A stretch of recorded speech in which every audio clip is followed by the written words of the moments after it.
Hey everyone, welcome back or welcome to another episode of Life with Marian and Joe.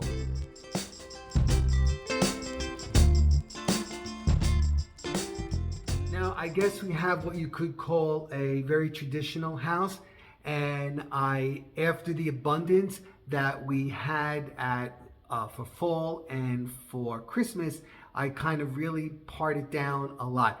You'll notice that I use a lot of glass. And I try to use a lot of more neutrals than I normally would, and you'll also notice white branches and pine cones throughout. Okay, so let me take a second just to say please subscribe if you just stumbled on us, and give me a thumbs up. It will help with the channel. And I'm not going to talk through this video. I'm just going to put some soothing music as I show you what I did for winter. Okay, buddy. Take care, and like I said before, thanks for stopping by, and I'll be seeing you really soon.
Thanks, everyone. I appreciate it. Take care.